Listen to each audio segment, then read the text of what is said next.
Cámara de Diputados, de acuerdo a tu experiencia y a tus intervenciones, que por cierto han sido muy pertinentes. Gracias.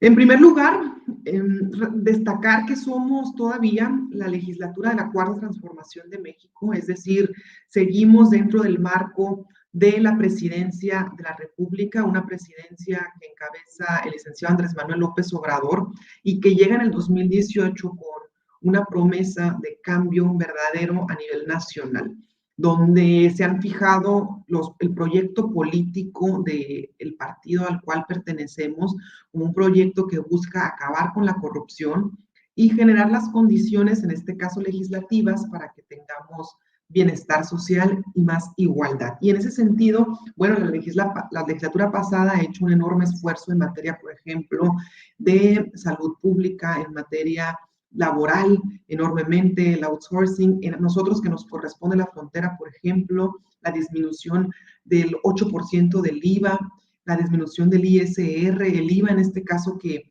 los partidos del PAN, PRI, PRD aumentaron hace algunos años y eso lastimó bastante la zona fronteriza. En fin, han sido también reformas legislativas de carácter constitucional que están buscando un nuevo régimen y que además la transformación se pueda cimentar lo suficientemente posible en nuestro orden jurídico, en específico el constitucional, para que sea imposible revertirlo en un futuro. Esto por una parte. Y por la otra parte, bueno, iniciamos esta legislatura, ya siendo, digamos, la segunda legislatura dentro de la Cuarta Transformación, y ahora hay otra lógica, es decir, en el 2018 las y los diputados federales apenas iban a ingresar y el gobierno federal todavía no había tomado protesta. Es decir, el Congreso de la Unión toma protesta el 1 de septiembre, pero el Ejecutivo Federal lo hace el 1 de diciembre. Entonces, cuando inicia la legislatura pasada, Enrique Peña Nieto era todavía el presidente.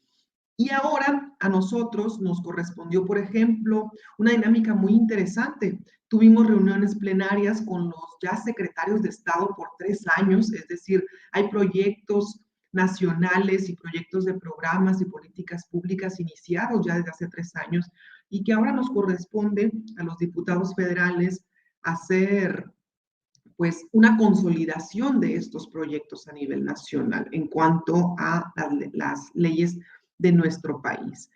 Se tiene que aterrizar este proyecto de nación y ahora tenemos de cara a esta legislatura pues reformas constitucionales muy importantes, como ya lo hemos comentado, Guardia Nacional, reforma eléctrica y reforma electoral.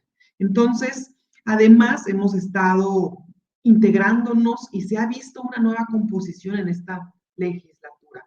Es decir, ya vemos participando gracias a las acciones afirmativas de nuestro país, a caras totalmente nuevas, a gente joven, a personas de la diversidad sexual, a más personas de las comunidades indígenas, a personas migrantes, es decir, mexicanos que vivían en el exterior y que ahora son diputados federales, es decir, ahora se está alcanzando una pluralidad muy interesante y además se tiene que trabajar mucho más en los consensos con otros partidos políticos. Entonces, esto ha sido una dinámica al interior de la Cámara de Diputados y recordarles que se tomó protesta el 1 de septiembre, entonces al día de hoy llevamos 26 días de gestión. Sí, muchas gracias por recordarnos eso. Ahora, ¿cuáles son esos proyectos, digamos, que vienen de pues ya en esta primera parte del sexenio, esta primera mitad, y que a la Cámara le corresponde pues darle un seguimiento para que se consoliden? ¿Cuáles serían, desde tu muy particular óptica, los, digamos, 3 proyectos de obra pública o en general de política pública del gobierno del presidente Andrés Manuel López Obrador? Pues mira, muy interesante es el proyecto también de lo que ahora es la Secretaría de Desarrollo Urbano y Territorial, por ejemplo, que una secretaría que había sido utilizada enormemente para crear una estafa maestra en nuestro país, ahora es una secretaría que está haciendo obra pública en las comunidades populares, en los lugares más alejados de toda la nación, está llegando la secretaría construyendo obra e infraestructura deportiva para las nuevas generaciones. Esto antes era imposible porque de manera legal no podían hacer obra pública tal cual. Entonces ahora se está apoyando enormemente a esto. ¿Qué otro cambio importantísimo de paradigma? El papel que están tomando las Fuerzas Armadas dentro, por ejemplo, de nuestra emergencia sanitaria y dentro también de la construcción de obras públicas nacionales importantes.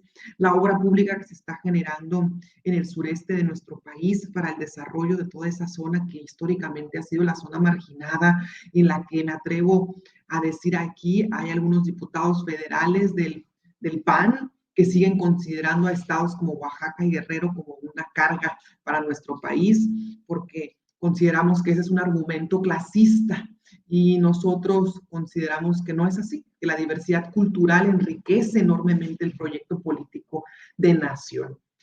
Además, la franja fronteriza, la zona de la frontera, la zona libre de la frontera norte es muy importante para los estados fronterizos que ya lo comenté hace unos momentos, se logró disminuir el IVA, se logró disminuir el ISR, se logró aumentar el salario mínimo y por supuesto una gran promesa de este proyecto de transformación, los programas sociales, que es para los jóvenes.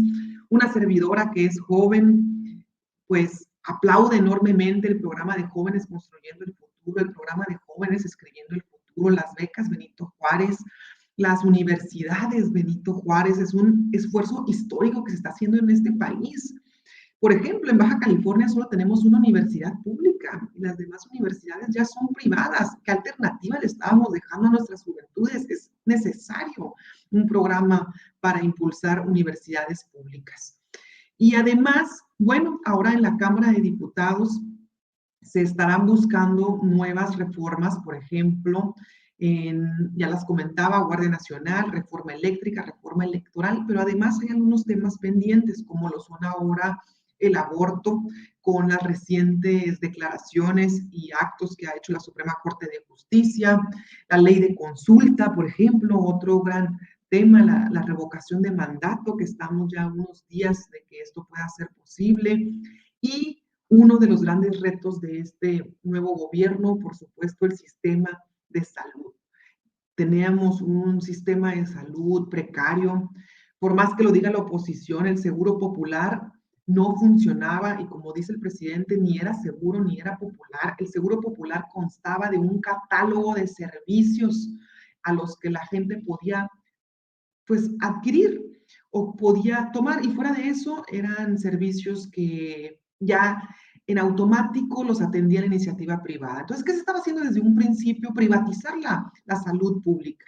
Solo un catálogo de servicios eran públicos que a nuestro parecer era muy escueto, y fuera de eso tendríamos que orillar a las personas a que pagaran por su salud. Ahora se está buscando un sistema de salud que sea universal y que sea gratuito y que no esté sujeto a solamente un catálogo de servicios. Es un reto enorme y es un reto que tiene que pulirse a nivel nacional para que la salud efectivamente sea un derecho que garanticemos en México. Sin embargo, de cara a la pandemia y a la evidente degradación de nuestro sistema de salud pública, pues es un reto mayor, pero ahora se está logrando un gran avance en cuanto al número de afiliados, por ejemplo, del ISSSTE, del INSABI ahora y del Instituto Mexicano del Seguro Social. Y por supuesto, por último, ya para concluir esta intervención, el combate a la corrupción. Ahora se ve una unidad de inteligencia financiera muchísimo más fortalecida cuando antes era invisible. Y además se ha buscado, bueno, reformas como hacer la corrupción delito grave, que no era delito grave en este país, es decir, uno de los actos más comunes en este país, ilícitos, no eran delitos graves, entonces pues seguían sueltos los corruptos. Reformas al Código Penal Federal y, por supuesto, mecanismos para la rendición de cuentas de los órganos constitucionales autónomos que hemos venido platicando, y, muy importante, la reforma constitucional que tenemos de cara, la reforma electoral. Esto va a ser muy interesante en esta nueva legislatura, cómo se ha conformado también el papel del Instituto Instituto Nacional Electoral, que ha sido lamentable y que queremos que se resuelva en esta legislatura.